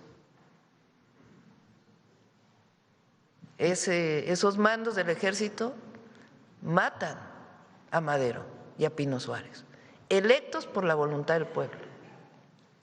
El único gobernador que está en contra del golpe de Estado es Venustiano Carranza y forma el ejército constitucionalista, que es la base del ejército mexicano. Y el ejército mexicano es pueblo en esencia. Por eso decimos, es pueblo uniformado. Entonces es otra cosa el ejército mexicano. Y por eso está ahí también la Guardia Nacional. Entonces, esta idea de militarización que se promueve no es tal, no es tal. Militares es que los militares tomaran las decisiones de los civiles y no. Por decisión del pueblo de México soy la comandanta suprema, que es la que toma las decisiones. Muchas alguien gracias. comete un error, pues… Muchas gracias, Presidenta. Gracias. Bueno, vamos de este lado, de este lado. A ver, el compañero, para que no digan que no preguntan los que luego se quejan de… Adelante. Si ya no decimos nada. Gracias, Presidenta. Jorge Chaparro, de Mega Noticias. Presidenta, ahora que mencionaba el caso del Rancho Izaguirre, preguntarle ¿qué pasó? ¿Por qué se permitió la entrada de medios de comunicación a la Casa del Mencho? Es un lugar que debería de haberse mantenido resguardado por la Procuraduría General de la República y, sin embargo, pues se permitió de manera abierta que entraran todos los medios a ver la forma en que vivía este señor o la forma en que murió, no lo sé, pero además pues contaminando una escena del crimen de este personaje, una escena que se supone, por el debido proceso que se instauró, debería de haberse resguardado. Y es la segunda ocasión que ocurre en prácticamente año y medio. La otra fue… se lo pregunté al fiscal en torno al Rancho Izaguirre, precisamente cuando también se permitió la entrada de muchísima gente que no tenía nada que hacer allá adentro. Preguntarle qué ocurrió allí. Pues tiene que explicarlo la Fiscalía. Las remesas que estaban llegando a México y que Estados Unidos alertó sobre la posible utilización del sistema financiero para poder lavar activos, le llaman ellos. Esta denominación viene del Grupo de Acción Financiera Internacional, GAFI, que, por cierto, este año va a ser la evaluación mutua de México. A pesar de que presidimos este organismo como país, no vamos a participar en esa evaluación. Tendrán que ser el resto de los países los que hagan la evaluación. ¿Qué le dice y bueno, también el 19 de febrero, el 19 de febrero creo fue, la firma de la Unidad de Inteligencia Financiera con autoridades estadounidenses para estrechar la colaboración en el lavado de activos. Me gustaría saber qué es lo que le han dicho la Unidad de Inteligencia Financiera, que es la responsable ante GAFI, sobre esta evaluación mutua, porque hay 40 observaciones que tiene México que no ha cumplido desde Peña Nieto, y esa fue la última evaluación que tuvo México. Primero, no hay nada en las investigaciones que pudiera orientar a que las remesas tienen que ver con algún asunto de lavado de dinero. Nada. La UIF ha hecho la investigación, Banco de México recibe las informaciones, ellos no hacen la investigación, pero a partir de la información de las entradas de recursos no hay absolutamente nada que tenga que ver. Por cierto, vinieron los datos de remesas y están más o menos en el orden de 2024, el valor de las remesas en enero. Entonces, bueno, eso es lo primero, ¿no? Lo segundo, en efecto, hay una evaluación que se tiene que hacer. Es una evaluación que va a evaluar una parte de Peña Nieto y una parte del periodo del presidente López Obrador, de la UIF, y pues se está trabajando para poder contestar todas las observaciones. Y vamos a revisar pues cuáles son las observaciones. Omar Reyes está haciendo un excelente trabajo y vamos a pues contestar las observaciones que se tengan de lo que se hizo en el periodo anterior. Perdóneme, Omar Reyes es el actual director de la UIF. Ok, sí. Bueno, le quiero comentar porque amablemente recibimos una aclaración. Sí, es Omar Reyes, ¿verdad? Ahorita me quedé con la duda, sí. No confundo los nombres. Sí. Amablemente la Secretaría de Hacienda nos hizo una aclaración en torno a las cifras que estábamos manejando. Confirmó nuestras cifras en torno a estas operaciones que no quedan aclaradas en el envío de remesas. Dice usted que no hay ningún indicio de que se haya ejercido lavado de dinero, pero a mí me llama mucho la atención y le voy a dar solamente un ejemplo. Un ciudadano en Afganistán que envió más de $1 millón en un año. La media que envían nuestros connacionales en Estados Unidos a sus familias en México es aproximadamente $4,800 anuales. Este personaje que envió de Afganistán, un país pues lamentablemente en conflicto muy largo, pero él logró enviarle a su familia $1 millón en un año. Esto no se le hizo sospechoso a la UIF en su momento, fue 2024 el año en que se hizo esta transacción. Y hay, por ejemplo, 3 transacciones para Zacatecas de 2024 igual, que fueron por $20 millones cada una de dólares. No sé. Pero eso ya no son remesas. Son transferencias de recursos.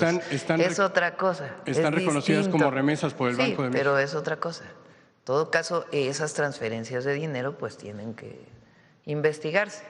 Pero ya no son las remesas, que es lo que envía pequeños montos de recursos que se envían cada mes a las familias. En todo caso, si hay una transferencia de Estados Unidos a México de un valor muy grande, pues hay la obligación de investigar. Pero ya no es remesa, eso ya es una transferencia de recursos. Sí, lo que pasa es que está registrado como remesas por el Banco de México, por eso se lo menciono. Sí, pero no es remesa, pues no. O sea, la remesa es aquella que se conoce como familias mexicanas que viven en Estados Unidos, que le envían a sus familias para poder mantenerse. Los otros son transferencias de recursos, que también hay. Transferencias de Estados Unidos a México hay millones probablemente, pues porque tenemos un tratado comercial en donde no se paga en efectivo, sino todo la importación y exportación, pues evidentemente hay recursos de un lugar a otro del país a través de empresas o de personas, pero esas transferencias pues se analizan de una manera distinta. Claro. Por eso la atención que pusimos en este tema en Mega Noticias. Presidenta, y finalmente me gustaría preguntarle sobre la reforma electoral. ¿La va a enviar hoy por la tarde? En la tarde la voy a revisar. Repito, había, digamos, cuestiones de más que pusieron en algunos artículos que no tenían que ver con lo electoral. Lo hizo un equipo y lo hizo de buena fe, no había nada. Pero cuando se trata, por ejemplo, de esto que decíamos, de que si se usa inteligencia artificial en una campaña, pues tiene que decir en grande, inteligencia artificial. Entonces lo plantearon que se regulara en otro artículo que no era con lo electoral. Ahí yo ya no estoy de acuerdo, porque entonces parece que estamos regulando todas las publicaciones en las redes sociales. Y ese es otro tema, no es lo electoral. Entonces, por eso, a la hora de revisarlo, dije, no, a ver, esta parte, déjenla como está normalmente en la Constitución, no la cambien y concéntrense nada más en los pocos cambios constitucionales que estamos presentando para la reforma. Ese fue el problema y ahora en la tarde la reviso, la están trabajando hoy en la mañana para ya poderla enviar, si no hoy en la noche, mañana temprano. Sí, vienen los coordinadores de Morena. En la noche. Sí. Presidenta, y en este sentido, ¿no abonaría a la discusión democrática saber qué fue lo que pidieron el Partido Verde y el Partido del Trabajo? Se lo pregunto porque el Partido Verde ha sido uno de los partidos, pues, digamos, más alegres en la política, porque lo mismo estuvo con el PAN que con el PRI, que con Morena. No tienen convicciones reales o firmes sobre lo que buscan. Ellos fueron responsables de introducir aquella cláusula que permitió ampliar el periodo de Saldívar en la Suprema Corte de Justicia, que no se llevó a cabo, pero que ellos fueron los que la introdujeron. Ellos fueron también quienes introdujeron aquella cláusula de vida eterna, donde los partidos podían transmitirles votos en la coalición y nunca perderían el registro. Y hoy hoy parece ser que otra vez vuelven a poner muy caro esta negociación política que pareciera más extorsión, pero sí sería bueno que usted nos pudiera decir qué fue realmente lo que pidieron, qué estaban exigiendo estos dos partidos y que no ha podido pues, alcanzarse un acuerdo. Hay dos, a ver, primero el Partido Verde y el PT son partidos aliados en este momento, los tres me llevaron a mí a la presidencia y los tres hicieron un acuerdo de coalición para poder participar en el Senado y en el Congreso y en las candidaturas a gobernadores y han votado todas las reformas que se han enviado. Entonces, en este momento pues es un partido aliado, el Verde como el PT. Ahora, ¿cuál es la? Repito nuevamente, hay dos cosas que estamos planteando que para mí pues no son negociables porque es lo que la gente me ha pedido. Y lo que ha pedido desde hace tiempo es que no haya listas de plurinominales decididas por las cúpulas de los partidos políticos. Entonces, ¿qué propuesta hice? Dije, a ver, es importante que haya representación proporcional. Nada de eso de que somos partido de Estado y ahora no queremos que estén las minorías, nada de eso, nada de eso. México tiene una diversidad política y esa tiene que ser representada en el Congreso de la Unión. Entonces, mantengamos tal cual la distribución de la proporción de los partidos, la parte de los diputados de representación proporcional. Solo que ya no las van a decidir la cúpula de los partidos, las va a decidir la gente que quiera votar por ese partido. Así de sencillo. Y en el caso del Senado, si quitamos la representación proporcional, porque la representación republicana del Senado desde el inicio de la República, pues es una representación por estado. Entonces se queda los de mayoría y la primera minoría. Entonces ya no hay listas decididas por la cúpula de los partidos, sí hay representación de acuerdo a la proporción de votos que sacaste como partido político, pero lo decide la gente. Uno. Dos, que no cueste tanto. Que los partidos no tengan tanto dinero. Que el INE no tenga tanto dinero. Que los diputados locales no ganen tanto. Esas son las dos principales. Y que los mexicanos que viven en el extranjero puedan votar también por diputados, por sus propios diputados, en la representación proporcional. Esa es la esencia. Lo del PREP, pues que sí es, no es tan relevante. Lo de, en fin, hay partidos, todos, de hecho no solo el PT, el Verde, no, ni el PAN, ni el PRI, ni MC están de acuerdo en que les quiten sus listas definidas por ellos. En esencia. El PRI tampoco quiere que le quiten los recursos, el PAN tampoco, MC tampoco. Entonces, por eso digo, yo la voy a presentar, si no se aprueba, no se aprobó, pero yo cumplí con la gente. Y ya que Morena, porque ya no me toca a mí, decida cómo va de aliado con el Verde y con el PT en la elección del 27. Que pueden seguir siendo aliados los tres partidos. Pero en lo que yo me comprometí, que es uno de mis 100 puntos de compromiso con el pueblo de México, dije reforma electoral, donde no haya pluris, no haya nepotismo, no haya reelección y no haya y que disminuyan los costos. Entonces, nepotismo y no reelección ya se aprobó para el 2030 y los otros dos, pues las presento y ya que decían el Congreso.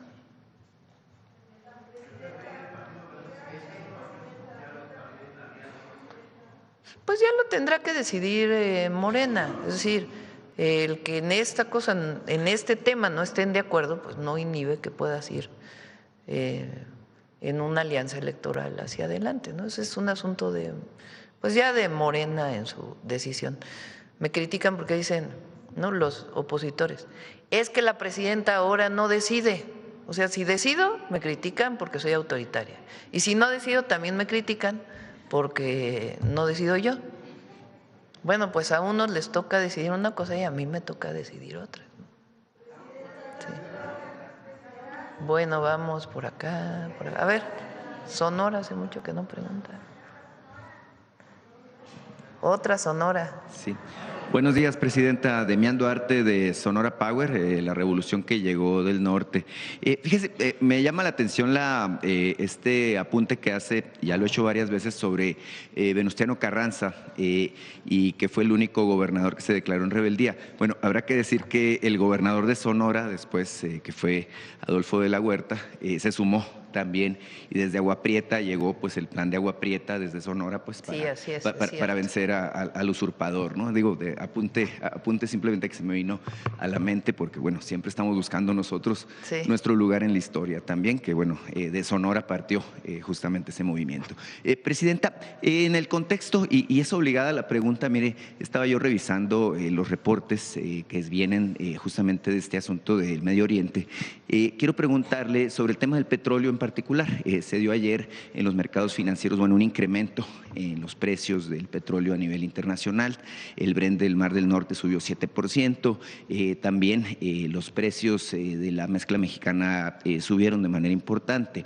Es importante este asunto en específico, bueno, porque el expresidente López Obrador y el gobierno de usted tomaron la previsión justamente de buscar la autonomía en abasto de combustibles. Tengo entendido que vamos en un 65%. 80%. En 80%.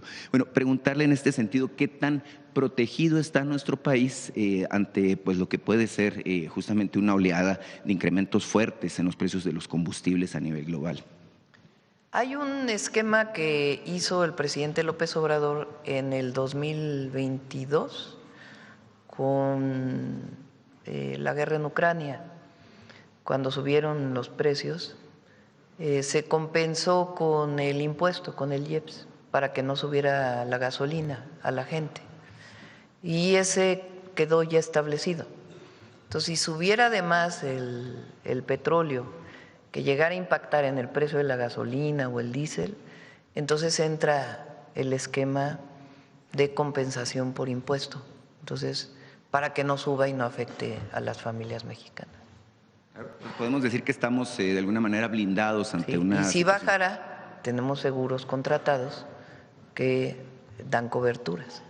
¿Qué tanto impacto tiene en estos momentos la exportación de petróleo justamente en las finanzas públicas de nuestro país? Porque se habla también de que México pudiera salir muy beneficiado ante un eventual incremento desmedido de los precios del petróleo. Bueno, se compensa en realidad, porque todavía hay una parte de importación de gasolinas y diésel. Diésel ya no, de gasolinas y turbocina y algo de gas LP, con lo que se exporta, ¿no? Porque se compensa el monto, pues. Todavía se exporta. A ver si Víctor te da el dato de cuánto exactamente se exporta de petróleo en México. Un tema… millones de barriles diarios que te lo dan. Un tema importante, presidenta, su reciente visita que hizo a Sonora no pasó desapercibido de ninguna manera, que estuvo en San Carlos. Yo recuerdo, yo le dije que ojalá nos visitara en San Carlos, creo que cuando estuvimos aquí por el fin de año. Y el tema es que, bueno, usted fue a San Carlos, que está en el municipio de Guaymas. Mire, para nosotros San Carlos es muy importante, para los sonorenses, es nuestro principal destino de playa en particular. Y pues usted estuvo ahí, no me va a dejar mentir, ¿no? Muy bonito. El paraíso realmente, precioso, ¿no? Los a paisajes. ver si tienen ahí una foto de San Carlos. Los paisajes de San Carlos. el La clima, montaña que hay, sí. que la mayor parte del año es muy bueno, le tocó a usted súper buen clima, por cierto. Bueno, pues la ubicación geográfica lo hace en un lugar privilegiado. Evidentemente nosotros le hemos puesto mucho en términos de lo que es la apuesta, de lo que queremos justamente como un destino de primer nivel. San Carlos, pues a la fecha todavía es poco conocido, poco visitado por el gran turismo a nivel nacional e internacional. Tiene que ver, evidentemente para el turismo nacional tiene que ver la lejanía. Hemos hablado de la necesidad de mayor frecuencia en los vuelos, incluso le hemos pedido que nos ayude con el tema de Mexicana. Ahora, el tema es que sí somos privilegiados en términos del turismo internacional, pues estamos muy cerca realmente de la frontera con Arizona, San Carlos está a 360 kilómetros de la frontera. Hay un tema que creo que es importante abordar antes de que San Carlos se convierta en lo que estamos buscando, que es el tema de la especulación inmobiliaria, el tema de los famosos cárteles inmobiliarios, que es un tema que nos ha venido afectando. Mire, recientemente incluso el mismo gobernador Alfonso Durazo, bueno, señaló a algún empresario por el acaparamiento de terrenos por 400 hectáreas, terrenos tan enormes que, bueno, tienen un valor comercial de alrededor de 6,000 millones de pesos. Es todo un tema este asunto de la ambición que hay alrededor del asunto de San Carlos. Es importantísimo en este aspecto el tema de la certeza jurídica justamente para la inversión, puesto que entendemos que se viene un boom importante. Usted misma, el gobierno federal está invirtiendo una cantidad importante de dinero público en lo que es la construcción de la carretera que vincula justamente a Chihuahua con San Carlos, con Guaymas en particular. Y bueno, pues esto implicaría que tendríamos un volumen muy grande de visitantes, pero también de gente interesada en vivir en esta zona. ¿Qué nos puede decir al respecto de este tema, Presidenta? Bueno, el ordenamiento territorial le corresponde a los municipios, necesariamente. La SEDATU ayuda, pero el municipio de Guaymas pues tiene que hacer su parte en el ordenamiento territorial, que evite que haya especulación inmobiliaria o que se invadan áreas naturales protegidas, que hay una parte que es protegida de humedales. Entonces el municipio tiene que hacer su parte, y ahí donde hay acaparamiento ilegal pues tienen que entrar las instancias de fiscalía o de tribunales. Bueno, tengo un par de casos, mire, Presidenta, son interesantes. Vamos rápido porque ya viene la sorpresa. Es un caso de hay una zona que era ejidal que se llama La Manga, que es la parte anexa a lo que es San Carlos, en donde los posesionarios pues tienen 50 años ahí, nada más que viven todavía en terrenos que son irregulares. Ellos me contactaron justamente para pedirle el apoyo a través de la SEDATU para lograr la regularización de sus terrenos, que en este caso pues ya son terrenos bastante pequeños, ya está muy parcializado lo que es ahí. Y el otro caso es también muy interesante porque es una empresaria que tiene 46 años ahí, tiene un pequeño hotel, algunos condominios, pero estos condominios han sido invadidos de manera muy curiosa por ciudadanos norteamericanos. Tienen la peculiaridad de que están frente al mar. Los ciudadanos norteamericanos, lo dice el artículo 27, no pueden tener propiedades, justamente en una franja importante de territorio. Ambos me pidieron que le hiciera llegar documentos, se los voy a entregar. Pásanoslo y revisamos. Exacto. Y bueno, Presidenta, simplemente para terminar, esta semana comienza el Mundial de Béisbol, le dicen el Clásico Mundial de Béisbol. México tiene una participación importante en esta, válgame, contienda deportiva. Somos el tercer lugar del mundo, hace 3 años logramos esa hazaña. Y bueno, la expectativa que tenemos este año es que podamos conquistar el campeonato. En ese Mundial pues sí tenemos la oportunidad, no sé, en el de fútbol, preguntarle, ¿no?, qué opina y qué les diría pues a los seleccionados nacionales. No, pues para suerte, siempre, suerte. Vamos, miren, les voy a decir de qué es la sorpresa.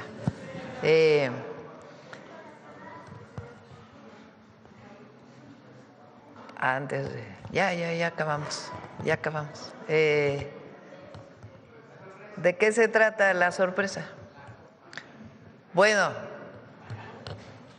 Coca-Cola lleva toda la Copa Mundial a todos los lugares del mundo.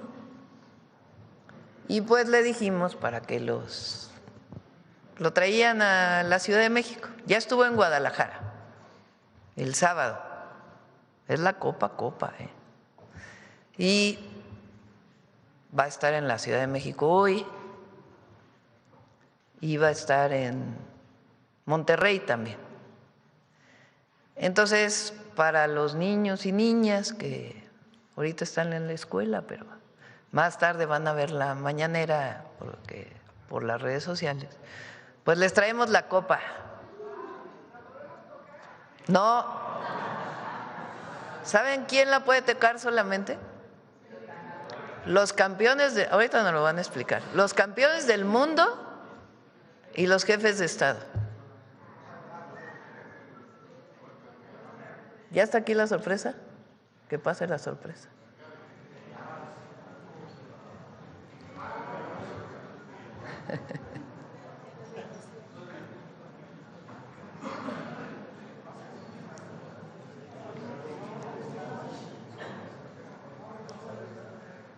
Adelante. Son los representantes de Coca-Cola internacionales. Adelante, por favor. Buenos días. Señor presidente, buenos días. Muchas gracias. Adelante. Vamos a levantarnos todos para que no estemos unos parados y otros sentados.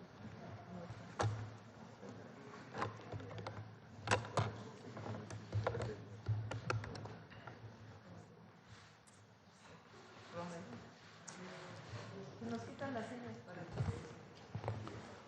Adelante, por favor. Gracias. Muy buenos días, Presidenta Claudia Sheinbaum. Gracias por este espacio y por el acompañamiento constante de su gobierno para hacer posible que la gira del Tour de la Copa Mundial sea una gran ejecución al nivel de cualquier país del mundo. Saludo también con respeto a los medios de comunicación y a todas las mexicanas y mexicanos que el día de hoy nos están acompañando.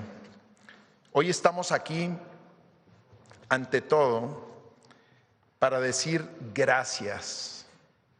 Gracias a México por más de 100 años de construir juntos. Como mexicano, me lleno de orgullo saber que por tercera ocasión seremos locales. Ningún otro país del mundo puede decir eso, solo México.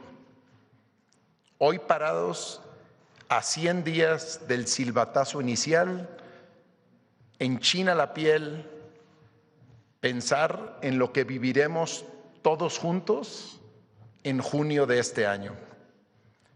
Durante ya un siglo, desde Coca-Cola, hemos tenido el privilegio de construir de la mano de este país y de aprender de él, de su gente, de su trabajo incansable, de su espíritu solidario y de su enorme capacidad para salir adelante, inclusive en aquellos momentos más desafiantes.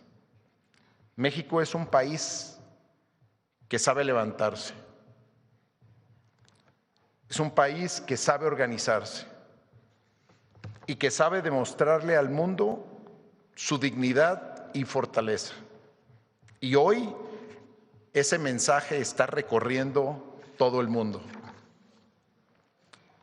Por eso es tan significativo que hoy el trofeo llegue desde Guadalajara, después de haber cumplido un hito muy importante: mostrar al mundo un México fuerte y orgulloso de su identidad.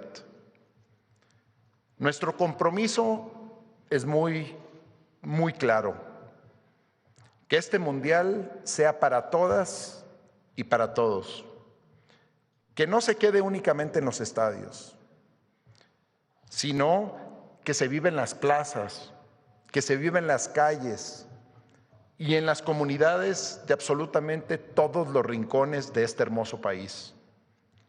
Por ello, a través de la gira del trofeo, la más grande que hemos hecho en México, estamos recorriendo 10 ciudades con una experiencia gratuita que permitirá a miles de personas acercarse al trofeo que representa los sueños del fútbol mundial, pero también los sueños de todas las niñas y niños que se practican este hermoso deporte.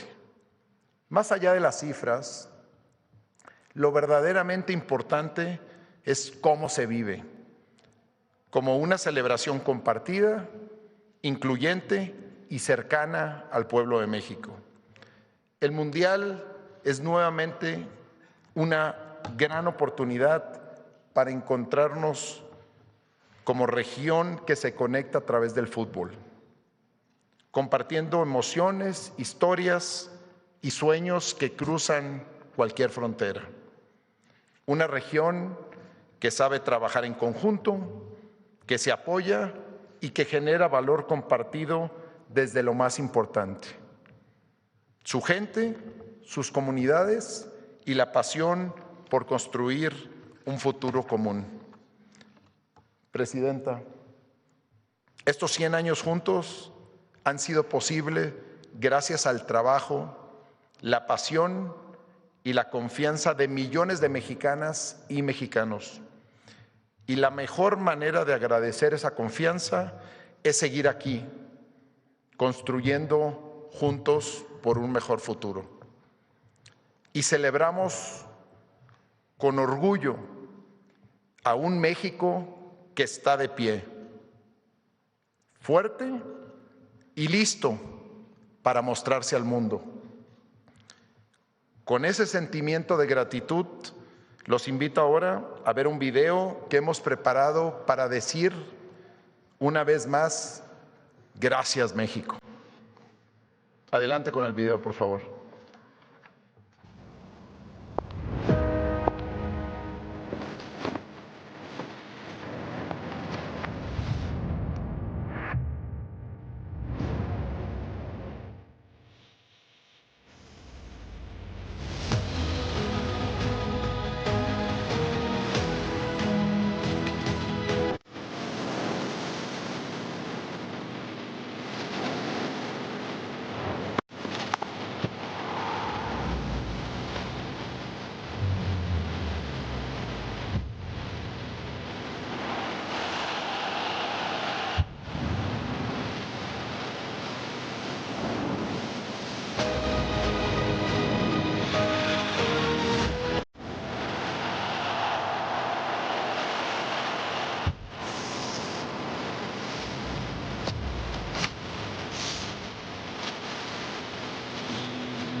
No. Bueno, señora presidenta, cuente con nosotros, aliados para que este mundial tenga un gran impacto.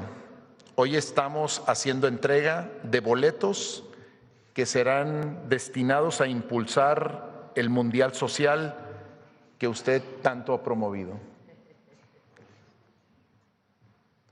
¿Para qué partidos son? Para los partidos de aquí del Mundial de México, para apoyar a México. O sea, 25 boletos. Vamos.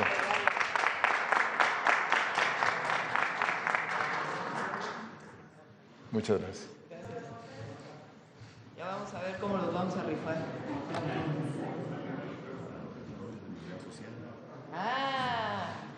Eso. Sí, para los ganadores del Mundial Social. Muchas gracias.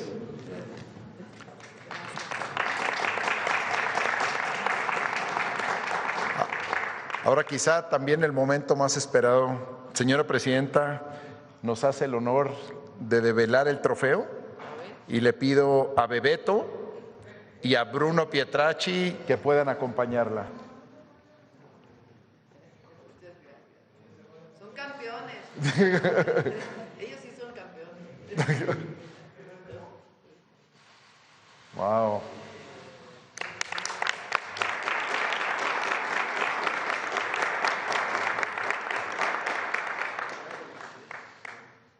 foto? Foto está ahí.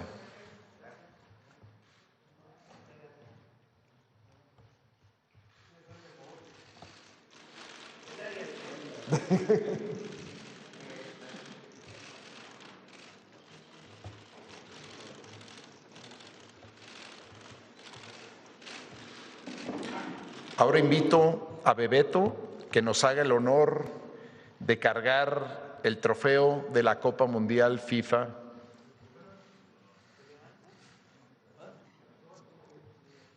Bueno.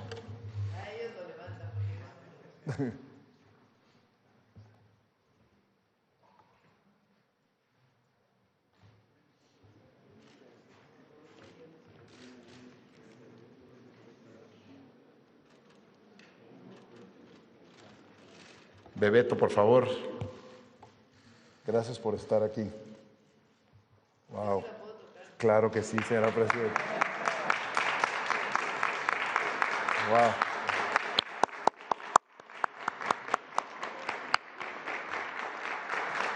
Wow.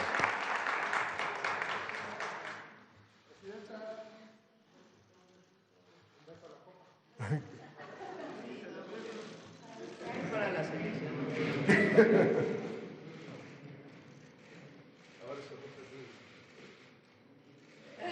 Eso.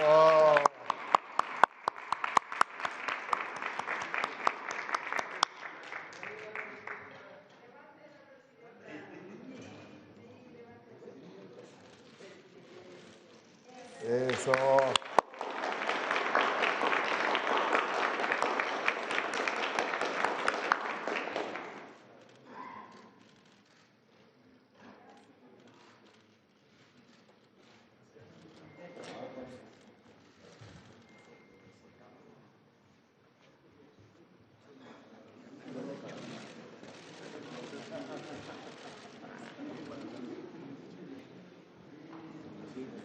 Finalmente, señora presidenta, el señor Gianni Infantino, presidente de la FIFA, le envía un presente como recuerdo de este día, a 100 días del inicio del Mundial, de nuestro Mundial.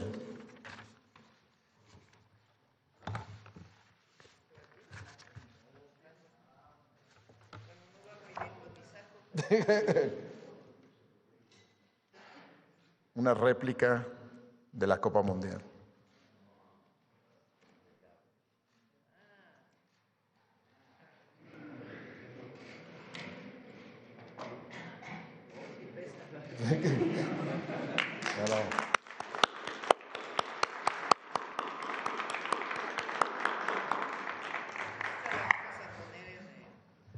En el museo.